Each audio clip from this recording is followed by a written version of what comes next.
Sir, how's it going? $70 on Amazon. However, I don't know if you know this, but they just did. How are you, man? Man, I'm good. How's that lunch treating you? Lunch, dinner. Leonard? I like Leonard.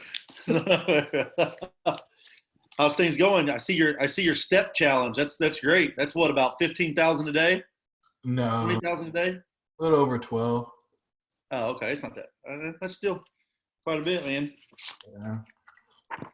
Did you guys ever look at that deal I sent you? Yeah, meaning to get back with you. We've had one that we're negotiating on right now. It's kind of taking a lot of my focus. Multifamily. It's a build to rent deal, and it's been very difficult because of all the stuff that's going on. Like, that they've told us, oh man, we got to liquidate this property, but they're trying to get 2 months ago pricing, and it's like, it's too, like, all the things are too uncertain for me to pay you like top market dollar. You're gonna have to come off your price a little bit. Like, we're not trying to get some kind of 30% discount, but at the same time, like, and then I've also been, I don't know if I've talked to you about this, but we've been courting a small national home builder just to develop lots for, and then they would also probably come in and build spec sections of the subdivision for build to rent for us. And so the bad thing is right before all this stuff happened, they hired a new division president for Tennessee, and he's coming from like the public sector, like like D.R. Horton and some of these big national home builders that are publicly traded, and the guys that we're working with are private, and it just, he's learning the ropes. So like trying to pitch him deals and stuff is kind of like, he understands the deal framework, but then it's like, look, this is not the same as the private sector where we're just developing for you and hoping that you're going to buy the lots. This is a partnership. Like, we're bringing our capital to the table to develop these lots so that you don't have to go to the bank and be in the dirt and development for 50% LTV and then go out and get your construction loans when you're done. We're saving that whole step for you, and we have the capacity to go and develop. We can develop 25 lots in 6 months, easily. And so that's really good for them because they can be building right behind us. And keep in mind, we're going to build 25 lots in a subdivision in 6 months. We're going to do that over the span of a year and a half, right? Like, it's going to be slow rolling, but we have the capacity to do that if we're getting the sales, right? And so that's the big, like, kind of getting him to understand how it's different, like, and coming from the public sector, all he knows is, well, what's my bottom line, and what's my risk? And it's like, hold up. Different. That's not the way this works. That's not the way this one works. And so anyway, I've had a lot of focus on that, but I actually like that deal that you sent me. So I've just got to figure out exactly where, like, because I've got two partners that kind of this would be perfect for. So I just got to figure out what they're, like, I've talked to them about a couple other things, like right before you sent that to me. And of course they were super good, but I haven't got a chance to get them cornered, if that makes sense. Like, we've talked and been like, oh yeah, there's deals out there. The saying right now is, well, there's going to be a lot of blood in the water. There's like going to be good opportunities, blah, blah, blah, blah, blah, blah, blah. But we haven't had like a real conversation about, like, so where are you really at? Are you willing to put a couple $1,000,000 in a deal? Are you willing to put a couple $100,000 in a deal? Where are you at right now? And so I need to try to nail those guys down and figure out what's what. So, Okay. But I like the deal. I mean, it would give me a great reason to have to travel to the Carolinas, and that's really what I'm hoping for. Even if I only get a very, very small percentage, I don't care. At least I can go out there and check it out and hang out. So, Go out, man. Business expense, if you will. How's the baby? Man, we actually had a crazy situation with her last week. So she'd been really good throughout the days, and then at Hey night guys, Logan's here. she was getting really, really fussy, and we couldn't figure out why. And about 3 or 4 weeks ago, we had took her. I think I even talked about it on here. Is she was having an issue. She was having like blood in her stool and stuff, like just little specks of blood, and we knew it was something's wrong. And so they said she had a food sensitivity. Well, then they took mom off of all like potential allergens, nuts, eggs, everything, right? Well, she was fine for about 2 weeks, and then she started getting fussy again. Blood started showing back up in her stool and all that stuff. So they want to send her to a GI, but every GI is like closed right now, so we can't get her in there. And so they just basically had us put her on formula. And she's like a different baby, dude. She's interacting like. Yesterday morning, Wow. I was like getting in her face, going, and she was doing it back to me. And I mean, she's 6 weeks old Wednesday. So I was like, okay, she's doing better. So, anyway, that being Good to hear said, that, man. do what? I just said, good to hear that. Yeah, man, I'm pretty pumped. So she's doing a lot better. I would love to say that I wouldn't stress to the max with all the other things that we have going on, but yeah, I guess you're robbing Peter to pay Paul no matter what you're doing. Works out. Well, how many we got on so far? We'll start. 1, 2, 3, 4, 5, 6, 7, 8. You guys want to just kick into this? I think we should. What's up, guys? Nice to finally meet you all. Hey. Nice to meet you. I love that background, Brian. Yeah, that's the perks of having a green screen for your PC gaming streaming. So, well, guys, I'll go ahead and kind of kick this off unless Logan's got something he wants to chime in there. Not at all.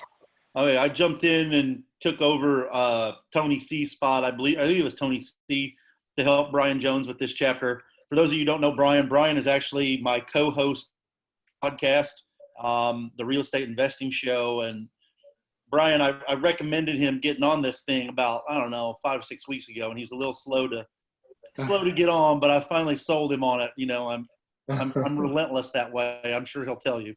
Yeah, Better late than never. that's right. So, guys, this chapter, and this was a super long chapter. I think this might be the longest chapter in the book. So I had to kind of go in and make notes in the actual book to make sure that I covered everything that I want to cover, and do it quickly and precisely, because I think this chapter could be talked about for probably 2 sessions, because I think this is probably the nuts and bolts of the entire book. So chapter 4 is pitching your big idea, through all the frameworks, from, how to set up your pitch, time links. I mean, it's basically really the nuts and bolts of the entire actual framework behind all the theories that he currently has. One of my main key takeaways is that I noticed in the very beginning of the chapter, he talks about, shortening your pitch. I mean, I think that was probably one of the biggest takeaways that I've had from the entire book, because you guys know me very well at this point. I'm pretty long-winded. I can talk to you for hours and hours and hours and never get tired. And so my pitches on different deals. Do what? I said no way. Yeah. So, most of my pitches on different deals have always lasted right around an hour to an hour and 15 minutes. And, I've really tried to, on a couple of deals that we're putting stuff together for right now and pitch decks, I'm trying to shorten my actual pitch down and trying to get it under that 30-minute mark. Same thing with our podcast. Brian and I talked here just this last week about shortening our podcast length from, 45 minutes to an hour down to under 20 to 30 minutes. Which we did a terrible job of doing, by the way. It was still an hour. Yeah. So we'll be replanning that a little bit again. Work in progress. The other really big takeaways that I took from this chapter were you know, setting up your frame or setting up that pitch to hit on your intrigue points, right? Like I actually listened to a podcast that was recommended last week by Jerome Myers about it was on Ruben's podcast, Mark Sanders or Mark A. Smith. Yeah. And then I actually followed his podcast and listened to about 5 episodes last week. And he talks about hitting that intrigue point, you know, get them intrigued so that you don't waste a ton of time trying to pitch somebody that's not going to at least go to the next step with you. You know, again, within my own business, to kind of just talk about what I've been seeing is, again, you know, you do have a short amount of time to catch people's attention. And I think I've probably missed out on a lot of potential partners and potential investors because I was too long-winded. Oh, sorry. I saw Brian talking. I thought he was saying something to me. But, you know, again, creating that intrigue for me was like a huge part, and doing it quickly and then kind of letting them come to you. I'll make a super quick joke, and I'll kind of turn this over to Brian to let him kind of start on his section part. But a friend of mine is a team coach in Los Angeles. It's pretty hilarious. And he talks about, you know, a lot of the principles that are in this book, but more with regards to women. So it's hilarious, these things, because he's had super long-winded conversations with me for years, because he's been doing this for, 15 years now. And he always talks about the push-pull, the prizing yourself, all these same things. And it's like, wow, at the end of the day, this idea is really a great way to influence and be a persuader, as opposed to someone that's an explainer, as Smith would say. So that's something that I kind of really took from that. Brian, what about you? So a lot of what you just said, but that's what I got out of it, which was, again, guys, this is my first time doing this with you, so forgive me if I don't know the format exactly, but I took this more as a kind of like a book report that I would have done in high school or college. So it's been a while since I've done one. The biggest thing for me, and we talked about this a while ago, Seth, when we were on the phone, is that if this whole presentation takes an hour, we've got 40 minutes of wasted time, and we really do. I understand that we're using this format in a manner to try to get everything in, but the attention span of everybody that's listening right now and everybody we're going to pitch to is about 20 minutes. And not only that, but we do something to kind of curb the uneasiness of the people that we're trying to pitch to. So one of the other big takeaways was that you need to make sure that your target, is what he called them, your target or your prospect feels at ease. They don't need you to start your pitch thinking that they're going to be stuck there for an hour, hour and a half. You need to set the framework up front that you have 20 minutes and that's all you have, and then you've got another appointment you got to get to. That way they know, as that clock's ticking down, all right, well, I need to focus for the next 18 minutes, 17 minutes, and not knowing when it's going to end, because they'll lose interest quickly. And then let's pause right there, Brian. Let's pause right there. I'd like to ask everybody on the call, is that realistic? Can you get through an offering in 17 minutes? Just very, very curious of everybody's kind of feedback on that. So I'll tell you from my perspective, I mean, as far as real estate investing, I generally do take longer than that. But when I'm doing a listing appointment, it blows my mind when I hear somebody say that they had a 2-hour, 3-hour, 4-hour listing appointment. There's no way somebody wants you in their home that long before they decide to let you list their home. So I literally do try to hit 30 minutes maximum for my listing appointment. So I think it's a little bit more attainable as long as you are confident in what you're saying and you've done enough research to know these are the bullet points you need to hit, especially if you have a type A personality, meaning your prospect is a type A personality, and all they want to know are the bottom line, the dollars, what they need to do to get the most money, how long it's going to take, what you can list for, and then any expectations you have from them. Right. And I agree with you on that. I think it also, again, no. Do my pitches last under 20 or 30 minutes? No, not at all. But I would, seeing this and reading this in this book has made me kind of move that way, because I think back to how many times I've probably talked myself out of deals, right? Like where I've had the interest up front, I had all the things that I needed to just start to move towards close, and I over-explained things and then created fear, created doubt, created Exactly right. questions that maybe weren't applicable. I literally have thought since reading this book, and of course I went back and reread this chapter so that Brian and I could do this today. I literally have thought of, just off the top of my head, about 10 different situations where I likely presented too much, like that, not that I was trying to hide anything, but I needed to let them ask those questions and come forward with those kind of concerns, as opposed to over pitching it. So this wasn't part of this particular book or chapter, but one of the sayings that I've always heard that I've kind of tried to stick to is don't sell past the close. Once you close, don't keep selling, because all you're going to do is dig yourself deeper. Yep. So, but yeah, so, and then the big thing is the structure that they present in the chapter, and the structure is a 20-minute structure, and it starts with introduce yourself and the big idea, and then explain the budget and the secret sauce, and then offer the deal, and then stack frames to get buy-in. So, I mean, that's pretty much what I got from it. I got more specifics, but I'll shut up for a second and see how this plays out and see what kind of questions y'all have. I think it would be interesting to hear anybody's experiences when it comes to, their own pitches. I'm sure like Logan said, most everybody in here is probably definitely over 30-minute on their pitches. After reading this book, is anybody trying to implement that, trying to shorten it down? What are your current experiences within the group? So my 2 cents, and my frame will always be the person knows you come in, right? Right. You can condense less than 30 minutes if you got to introduce yourself and why they should listen to you. The pitch gets really, if they already know you're an expert, you know what you're talking about, and you're either presenting the opportunity or you're checking for fit.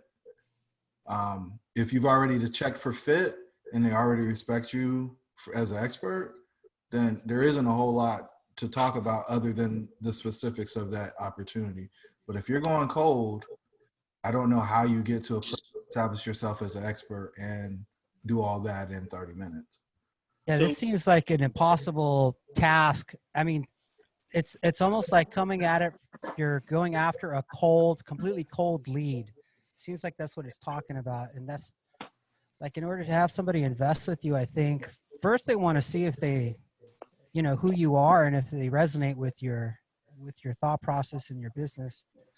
So like, I remember just like when I used to raise capital for multifamily deals, like it was a process. It was like courting, it's almost like a relationship where first they have to come meet with you, and then they need some people are like this. They need to physically touch the asset to make it real, and then from there, my experience is that you have to do a deal with them on the sidelines and have them watch you before they invest. Some people are probably faster to move than that, but that's not been my experience. Like people, you need to be like, hey, do you want to invest in this deal? And they say, no, I'm not ready. And then they see you perform and close without them. And that makes you like that much more powerful, more real. And then when you tell them, when you tell them like how much they missed out on, they're, I would think, a lot more willing to, my experience is that they invest on the next deal if they really have the money and ready to go. Hey, just a quick side note. Second, yeah. Oh, sorry. Go ahead. No, go ahead. Go ahead. I was just trying to second what it said. It's basically the way it is. You just have to build a relationship and the credibility first. Then once you go in there and you're just meeting on the main points, I think that's how it's going to work within under 30 minutes. Because so are we have a relationship? That's going to be a problem. Yeah. Yeah. Are we really going to try and approach the learning of this book as though we're selling to cold people and in this type of situation, or are we just going to try and learn from some of the things like the conceptually, like making the pitch shorter? I mean, I think that really will shape the way that we do these calls. Because it seems like this is just like, hey, this is when I'm in a situation I've never met somebody. These are the tactics that I use, but I don't know that in my business I'm gonna be put in that situation very much. Yeah, no, I agree. I think it's more of a theoretical approach. You know, there's different tactics that you may find yourself in. You know, I actually had a follow-up question to Jerome's input there. I think, and correct me if I'm wrong, Jerome, this is why it's so important to have your funnel built the right way. We talked about this not long ago privately, having your funnel built where the prospects that are coming out of it already are at least tepidly warm, if not, you know, just out of the oven warm, right? So I think that's crucial to try to implement these tactics. If there's anything in sales or marketing or whatever, you know, you call what you do that's important, is to have a highly specialized prospect, and whoever you're pitching to, it's not, you know, this broad, you know, demographic that you're going after. It needs to be very sniper as opposed to shotgun. I agree. And Let's take this. Go ahead, Jerome. I think a lot of people think, hey, if you got money, come in my deal. And I think that's real. I think you're looking, especially for the longer term holds, because I mean, you're in with them, especially if you're doing a JV. If you're doing a situation, not so much, but you're in with them for 5 years, right? And you don't want somebody that's going to be a headache. And so they need to know who you are and what your values are before you guys even get on the phone. Because if you don't, and they're worried about whether or not they can trust you and all this other stuff, like what are you setting yourself up for? And is it worth it? Yeah, you're going to be selling way too hard. And you're likely to make a mistake. You know what I mean? Like, and say something you shouldn't. I got a kick out of Ruben's hat here today too, because I'm sure everybody knows there's some crazy stuff going on at Cardone Capital these days.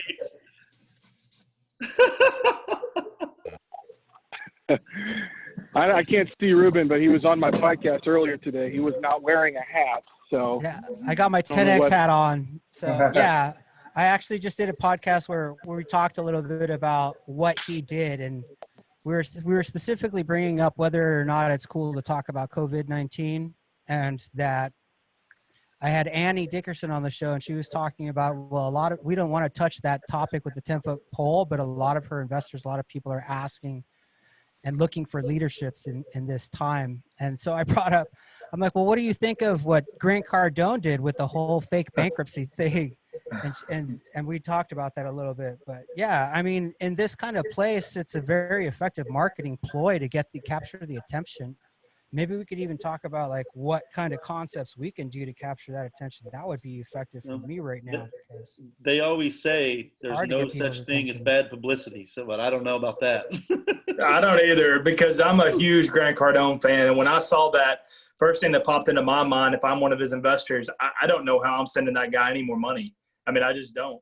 I mean, what kind of person in their right mind would go on there and say they're going to go to jail and are going to lose all 8,000 units? I mean, I just don't know that I could do business with him after that.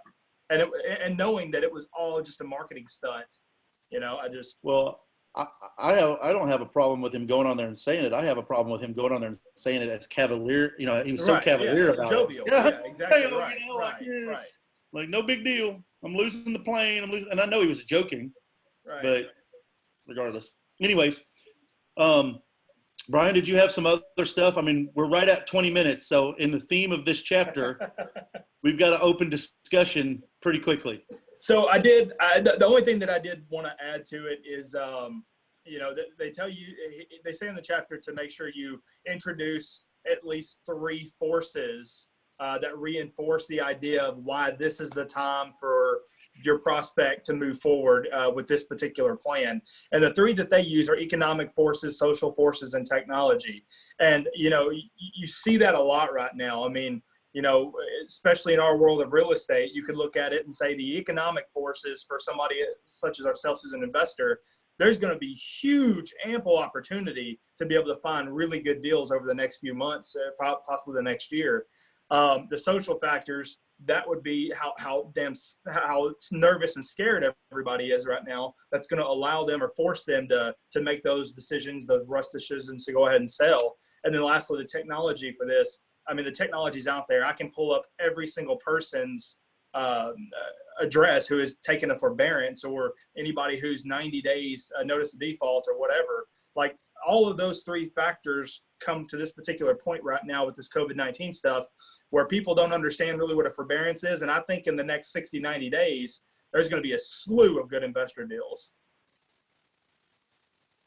I think he missed one, man. So from the why now frame perspective, I think what he really could have gone in the direction of like, hey, if you invest today, you're going to get a different share type than if you invest tomorrow. Today, you're going to get a better return. You're going to get a more privileged position, something that will give that person a reason to invest now if they're sitting on the fence versus waiting until tomorrow that they won't have tomorrow. Anybody have thoughts on that? I think that's perfect. I mean, that's the old FOMO, fear of missing out situation. At the end of the day, all this sales, regardless of what the tactics are, it all boils back down to basic psychology and the human brain and what persuades people to take certain actions. And there's 1,000 ways to skin a cat, which is something that's been a theme of our discussions on this entire book. And I think if you can put yourself in a position to implement those psychological factors, no matter how you do it, as long as you do it in an ethical way, you're setting yourself up to succeed more often than you fail. But at the same time, that also has to take into account highly targeting your prospects, like what Jerome's been talking about, and your funnel, looking for the people that fit within that business model as opposed to just whoever comes along.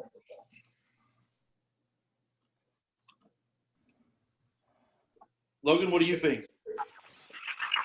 I have a few thoughts, and it's interesting listening to this because, I obviously my finger on the pulse on Grant Cardone and what was going on there, but additionally, I kind of liken Oren Klaff to the Grant Cardone of capital raising in the venture capital world. And if you think about why they do what they do,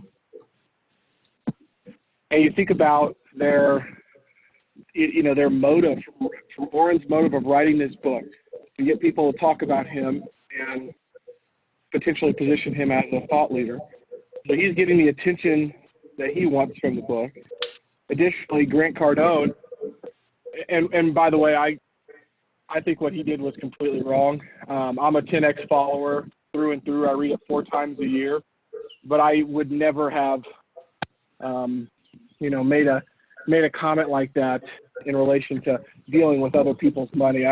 I do look at Grant in a different light, no matter if he got a lot of press from that or not. That was wrong in my opinion, from an ethical and moral standpoint of how many people were probably really worried and the impact that had, on them. But if I look at the result of both of Oren writing this book and Grant putting that post out, it did exactly what I wanted it to do. And it got their attention directed, or other people's attention directed towards them. Now, I don't always think that's correct, and I think that Oren is a very smart guy. And when you think about a presentation, like I'm getting ready to do one for a new project, and I just take this back to a tactical level on what we were talking about. Most of the meetings that I have whenever we are going over a project are 45 to 60 minutes. So if I zoom back out and look at his framework, having a 20-minute pitch in an hour-long conversation, I think that could work in some scenarios. You know, and I try to look at how he broke up those 20 minutes. And if I think back to the previous chapters about busting frames and talking through frames, this 20-minute pitch is specifically designed to get some more interested to learn more. And he doesn't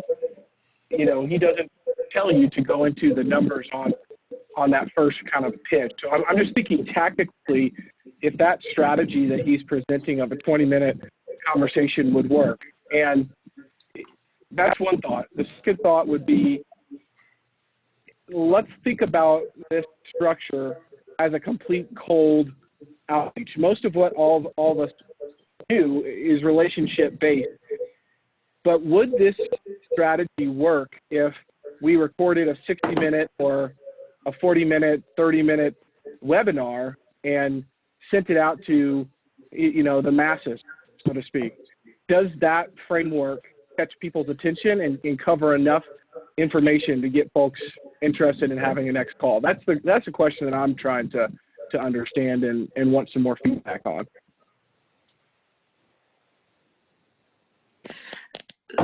So Logan, guys, hi, this is Alina.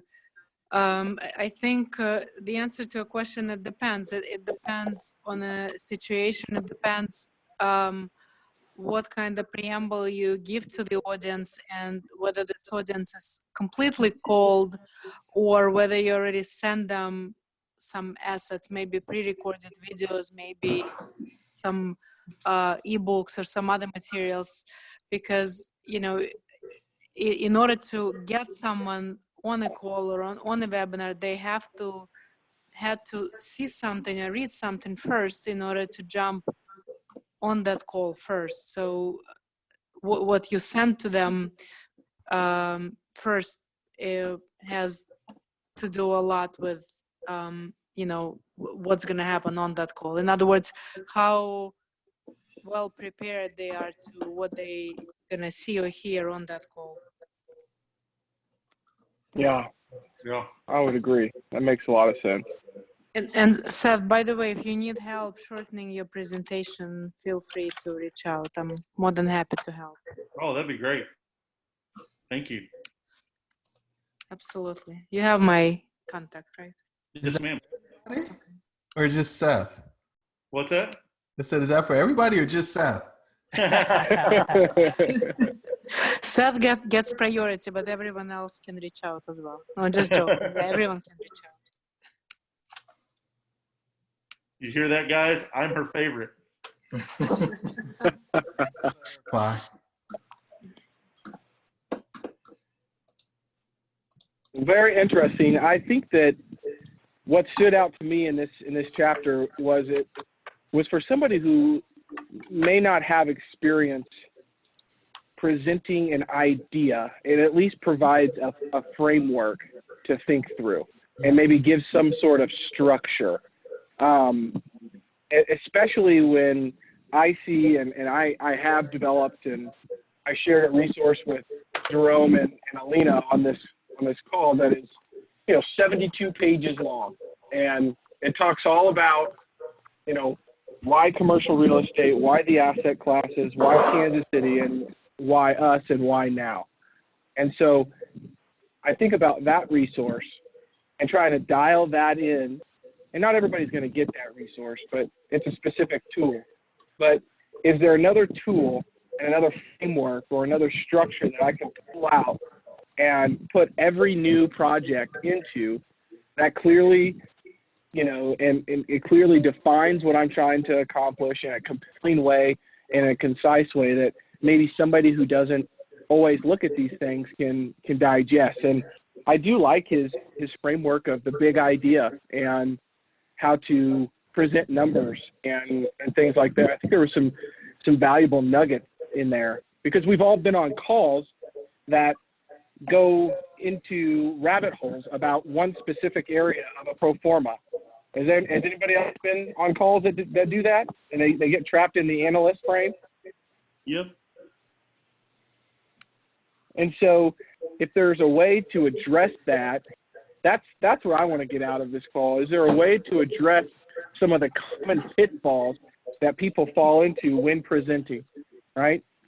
So is there any tips or tricks or techniques that folks have used when presenting an idea or a listing, presentation, or a new investment offering that has worked in the past? That's what I'm curious of. Well, I think, and my experience in terms of presenting to groups is limited, but in terms of just talking to people, when you're, it's I don't know, I'm trying to figure out how to phrase it right, but acknowledging whatever they're saying and almost not answering the question, but most people won't notice that you didn't answer a question if you acknowledge their question and then continue on with what you were doing. I feel like a lot of times that will save you time and get you to the final point. If they still have a question, that at the end you might be answering whatever remaining questions there are, but it lets you get through whatever material you have so that you're not going into this, rabbit hole, like you called it. Yeah. Let's do an interesting exercise here, and I'll pick somebody else. I can't see who's all on the call, but just because I spoke with Ruben earlier and we had an awesome conversation. Ruben, how do you answer the question when somebody hands you a pen and says, "Sell me that pen"? Oh, dude, I had to do that in high school, and I think I flunked that, man. I think I flunked that. I failed so bad. No, man. I would say, I'd probably turn it a little bit and kind of redirect what I'd like to talk about. Which is exactly what I would do in a salesy type of situation, which is like, so on page 96, it says, as soon as the pitch or presentation begins, one critical thing must happen. The target must feel at ease. And in the nature of selling or pitching, it's very challenging to do that with a person. So one of the things that we've talked about, and even in last week's or 2 weeks ago, we brought up this concept that I kind of want to really step into more often, which is this concept of telling a story, because it just lowers people's defenses altogether. And if you're just telling somebody a story about either why a market is amazing or why an investor had a great time investing in a specific deal, that's just, people listen and look for the parallels. So I kind of would try and go in that direction, because when I've been on stage or in front of a group of people practicing pitching, like, people's defense system's just completely up. And if you don't have like an incredibly solid pitch, which I didn't, the deal itself was awesome, but my ability to use psychology and come from a place of confidence and eloquence was just not available to me. And what I can do is just tell a story to ease people up, or ask a question that will shock them, like, why are people making money hands over fist in Tucson? And have them contemplate that, instead of saying, hey, this is why this deal is so awesome. So I would really try and approach, connecting with people and leading them into your deal from a different perspective, not from a pitching perspective, but from a perspective that allows them to connect with you without really knowing that they're being pitched. And storytelling is a great way to do that. So I would say that's a good strategy. I don't know. I would agree with you wholeheartedly, Ruben. I think a story is so important. And I think the other part of that is you have to have multiple stories. You have to have multiple stories, because every client's story, like, one story is not going to relate to every single person you relate to, even if they fit within your box. I can give you a specific example. I've spent about the last 9 months, at least a few hours per week, looking for development deals for our build to rent stuff, off market, completely cold. Like, I'm skip tracing these people's phone numbers, calling them directly and introducing myself and talking to them about the deal. And how the first probably 100 phone calls, the phone would ring, they'd pick up and they'd say hello, and I'd be like, hey, this is Seth Martin with Keller Williams and Monarch Development. How are you today? Blah, blah, blah, And I would immediately go into talking about my company and about what we were looking to do and why we were looking for property in that area. And I got met with a lot of resistance in the beginning. And it was because I was launching into a story that people didn't give two craps about, to be honest. Right. Yep. But when I switched, and what I started doing is I would, hi, this is Seth Martin with Monarch Development, blah, blah, blah. We're actually been researching some property in the area because we've been looking at doing a couple developments over there. And can you give me the story on your property? What's going on over there? And by changing it to asking that question, they immediately started telling me about their property. And then what I started doing was from there, going into the old traditional Ford thing, family, occupation, recreation, dreams, right? Just asking them, like, what made you buy the property? What made you do all these things?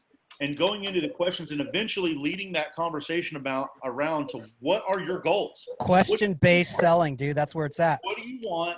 And then once I got to there, I could tell a story around what they're doing, my own personal experiences and past experiences. And I promise you, everything I can set down right now, you can give me a list of 20 calls to make off-market property. And if I call 20 people, I will have 2 to 3 solid leads out of that deal. And I mean, I'm talking about these people are as cold as it gets. But it's just because I try to find out about them and what's going on with them prior to. And it's the same thing with selling a pen. I always think of the Wolf of Wall Street.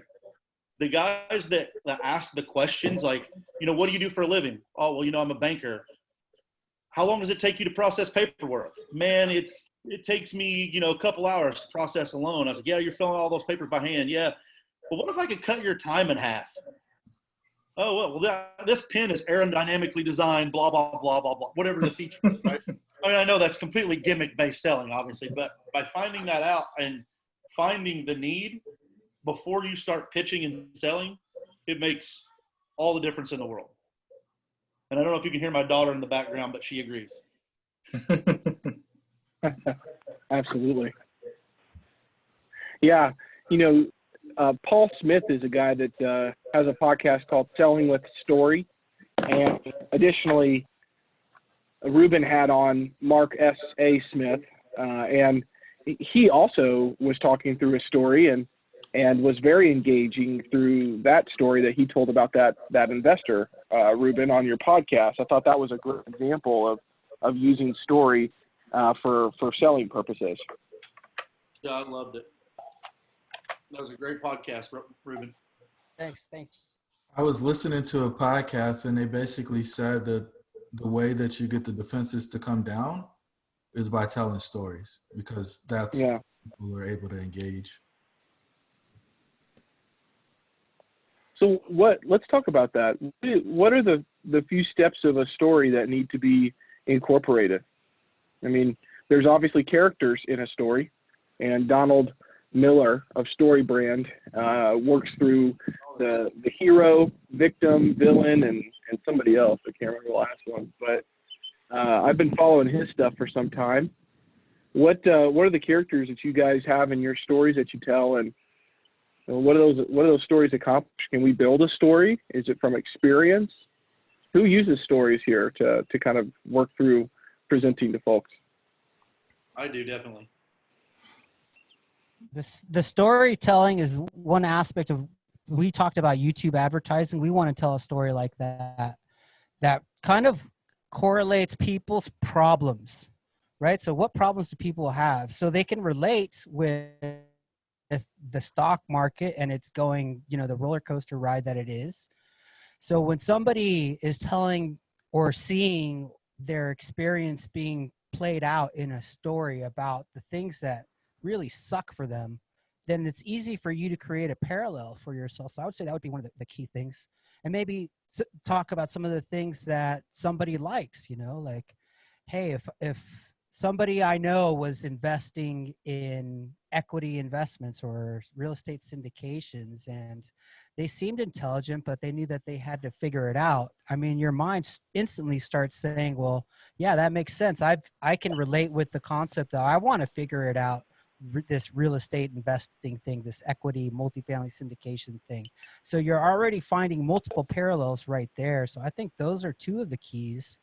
I don't know that there needs to be a villain in this particular type of story that we're selling, but we definitely can create consequences and effects of investing a certain way, which I think a lot of the general public is aware of. You want to use their existing knowledge and find where they can, you know, create parallels to that. And I think a lot of people are scared of, you know, what is life going to look like for me if I have my entire 401k that I've built over the last 30 years in the stock market? I mean, it's scary just conceptualizing. You see the 401ks turning into 201ks and the roller coaster ride that it's been lately. And, you know, and then all of a sudden a black swan event comes and does all kinds of crazy things.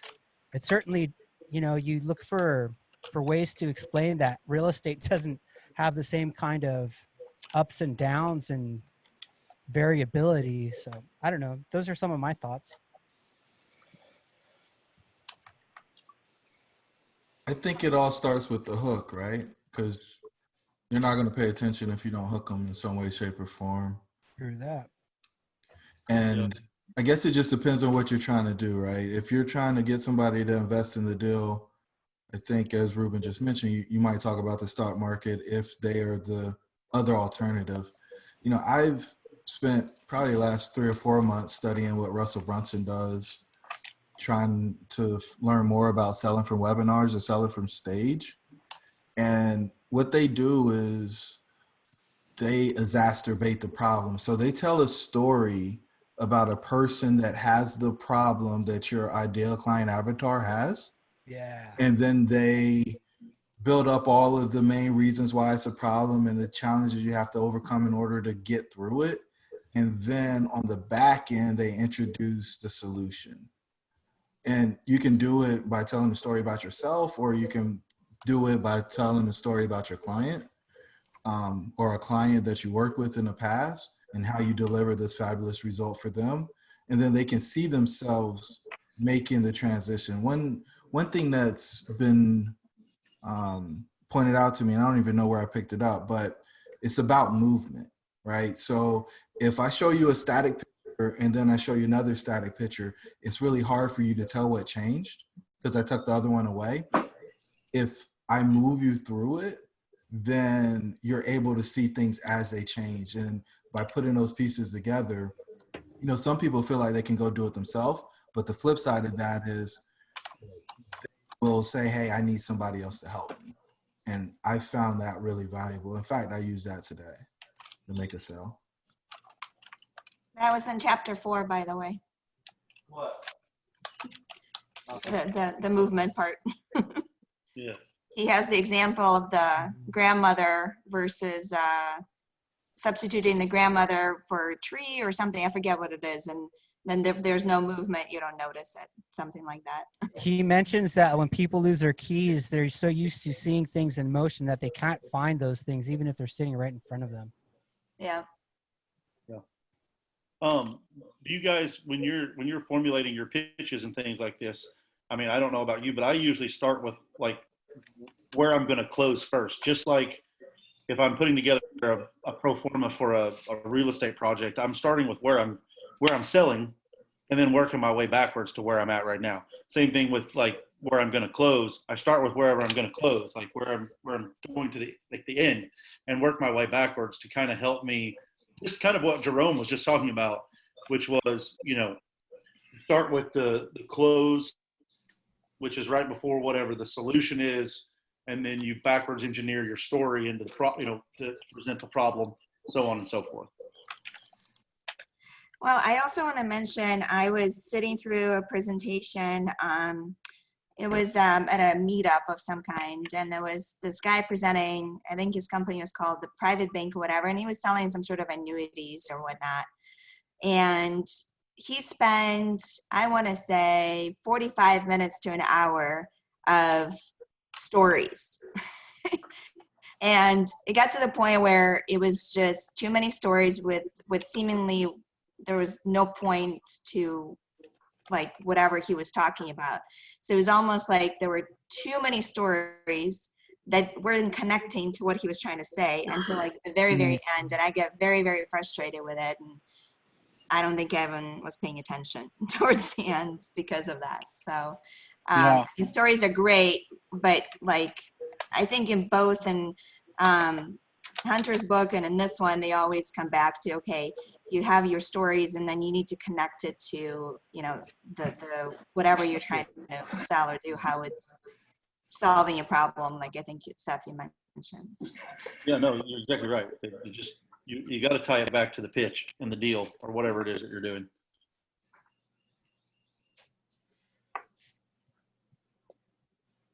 Did anybody, hey, I'm curious about this. Did anybody really focus in on the neurotransmitters and the dopamine part? That biology aspect of the sales is kind of interesting to me, but it's hard for me to grasp totally because it's not something that I'm super familiar with. Yeah, I Oh, mean, the part where he says you should give out Coke. No, just kidding. but hey, if you put a little ecstasy out there, they'll all love you and they'll probably buy it. So, Ruben, I'm huge on, I don't remember exactly what they said in this book with the dopamine stuff, but I'm huge on it, especially for coaching clients. And for me, it's all about getting a win so they create momentum. And Tony Robbins has this 4-box diagram, and basically it's like where you start and you either get confirmation that everybody's looking for confirmation. So you're either looking for confirmation that things are going well so that you have more action to create more things to go well. But there's the other piece of that where things cannot be going well and you expect things to continue to go well. So you take less action, and it's kind of this self-fulfilling prophecy. And so what we really look for when we're working with folks is to give them opportunity to get a small win. And it can be something as simple as, hey, when you wake up in the morning, you haven't been moving. We just want you to do 5 or 10 push-ups before you go to the bathroom, right? Or we just want you to make your bed. Whatever it is, they get confirmation that they did one thing right. And it's a really low-risk task. But what it does to give them that firing of I did something right, I can believe in myself, it allows you to start building your confidence. And then you can stack and start replacing, and then you can actually create some true momentum. And so if you can do that with the client, and I think it's the guy Rory, I forget Rory's last name, but with brand builders, they talk about making the client or the target the hero of the story. Yep. And so if somebody can come in, if you can make them be the hero, because everybody loves being a hero, even if they don't say it, right? Mm-hmm. But I mean, you like to come in and save the day. And so if you can make them be that hero or give them the opportunity to be the hero, it fires for them. But if, you're just another person, and this is, it's counter to probably what Owen and even Hunter, since he's like one of the disciples of Owen, like, you don't make people feel special in their world. It's just like, hey, you're just another one. I'll move on to the next person if you don't want to be part of it. But there is something to be said for this hero and making people feel amazing about whatever they have to offer. And I just don't know how to balance the pricing out.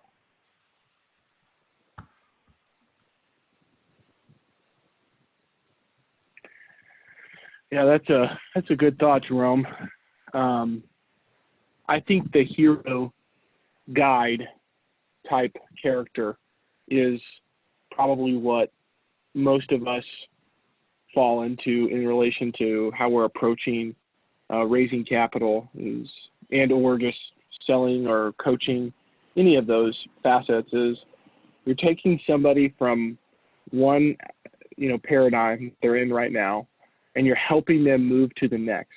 They might not have been even aware that there was another paradigm, but somebody who's already on that other side can reach back over and kind of throw out some clues, and help them kind of along the way. In this scenario, I think this is not much of a guide or a hero's kind of framework. This is a framework that is attempting to just grab somebody's attention and walk them through something very specifically. The reality of it is all of the folks that we've talked to, and Alina kind of with an A kind of chatted about this, was you have to really start with, you have to meet them where they're at, right? You have to see where they're at currently, and then tailor what you're going to talk to and the stories that you're going to tell around that. There's no way that I would take an investor who's been with me for 4 years through the same journey or presentation that I would that somebody has never invested into commercial real estate before, right? I mean, that's just not good business in my opinion. And in my experience, trying to have some sort of pregame, or at least even if you haven't talked to the person before, making some just general, assumptions about where they might be in their investing career or their business career will help you set what to talk about. And then as you go through this process, at least I have, as I've gone through it multiple times, I'm able to actually shift during, right? I used to be in, and this is kind of funny, but I remember the first couple of podcasts that I was on, I was legitimately looking at a sheet, on the video, because I didn't want to stumble over what I was going to say. After about the 5th time, I started to get a little more comfortable. After that 10th time, I was feeling like I was on cloud 9, and now I don't have any script that when I'm on somebody else's podcast. I just let that flow from experience, right? So I think getting as many reps as you can, and I present to my wife, by the way. My wife is one of the best presenters that I've ever seen in presenting complex ideas to multi-billion-dollar companies. Her number one client is Sherwin-Williams, and she presents new ideas to Sherwin, and then they go either act on them or they don't. And I said, how do you get them to do that? And she goes, I just guide them from one area to the next. And I try to take that same approach. And I ask her, well, what happens whenever you have, really hard questions that come? And she's like, well, I have a team. And she's one of the top presenters at VML, is a marketing advertising agency here in Kansas City. I said, well, what do you mean you have a team? I'm a one-man band. And she's like, no, I have a team that comes in and they handle those questions. And I table that for a different conversation. And this person talks about that. Have you guys had any experience, pitching in teams or utilizing team members? Because I do know that Oren never goes to a pitch without an analyst, a lawyer, and somebody else. And so I'd be curious to know if you guys utilize that structure whenever you're talking with folks. Do you go in with some help, or do you do it by yourself? I think for me, because my track record is not as strong as my partner's track record, I always feel like I'm in a team environment, even if I'm just representing, from my perspective and who I am. But yeah, I would say that having a team is imperative, particularly if your track record. I mean, I don't think there's too many people that have built a successful business in whatever type of business you're in by themselves. There's very few people that declare to be self-made millionaires, or the ones that do, or probably have some people that they're not giving credit to. The only person that I've ever heard really call himself a lone wolf that has a big portfolio is Brian Burke, and I'm pretty sure he had a team as well. Brian has 2 partners, and I think they've got like 150 years of experience. It's just a thought, at least. Yeah, no, I think even within my business, to do what I've done already, there's no way I would I be able to do it without the mentor and partner that I have. There's no way. I mean, I would like to think that I would have gotten here eventually, but I would definitely have not gotten here as quickly as I did. Yeah. Good. So Brian and Seth, what did, sorry, Jerome, I didn't mean to cut you off. Oh, no, I was just going to drop my 2 cents. I go in alone. I've tried the partner thing, and I did that, which was last fall. The guy that pitched committed to bringing half the money to the deal and brought 0, and didn't say I give up, didn't say I quit. that didn't go well. We still closed, but I lost all confidence at that point. Eventually I'll get Yeah. it, but I just have to vet differently, evidently. Well, some closing remarks. Seth and Brian, thank you guys for handling the largest chapter of the book. It's definitely an interesting one. What are some key takeaways you guys think that we've got from this chapter?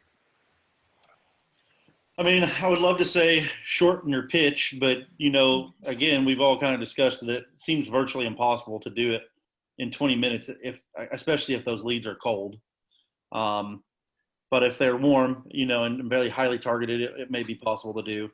But I do think it is crucial to look at whatever pitch that you're putting out there and try to quote unquote trim the fat a little bit. Because again, like I said, one thing that this book opened my eyes to is talking myself out of deals.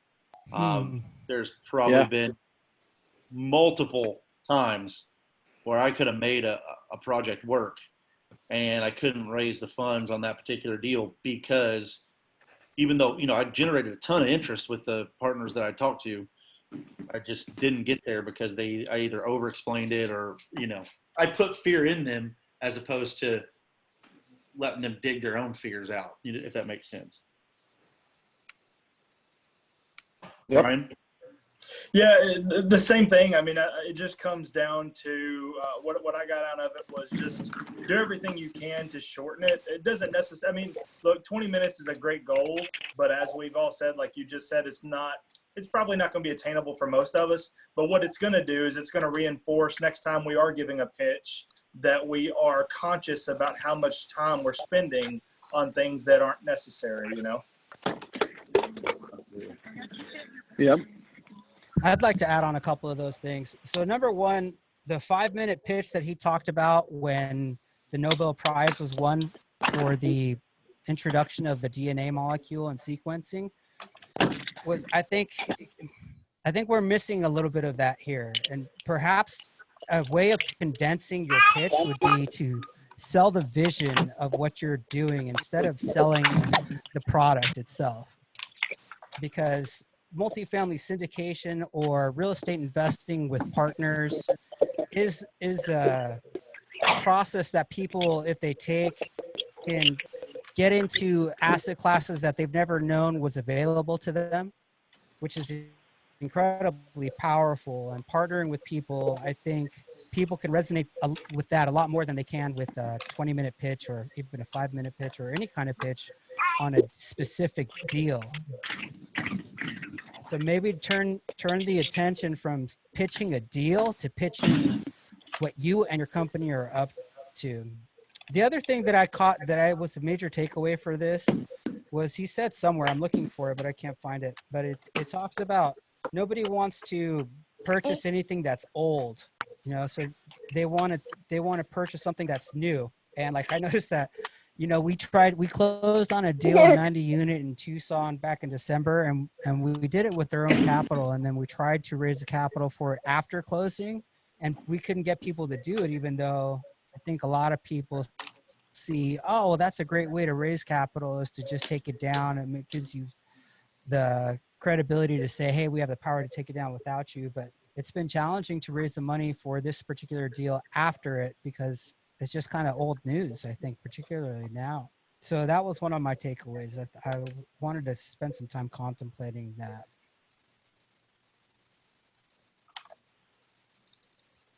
It was on page 1. Well, thank you guys for that. Anyone else? Isabella wants to say hi. Hi, Isabella. All right, guys. Well, thank you guys so much. I'm going to have to drop off because I'm going to be on dad duty now. So I really appreciate all of you guys. Brian, it was great to meet you. I hope you can join for some other chapters here. Seth, thanks again for your leadership, man. Really appreciate you guys. And yeah, I'll send a recap of the call this week so I can, share some closing thoughts with you guys and some resources that I found helpful out of this chapter. Thanks for setting this up, Logan. Awesome. Thank you.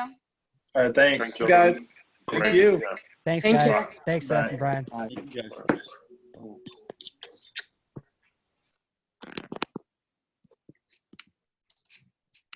My thing is done too.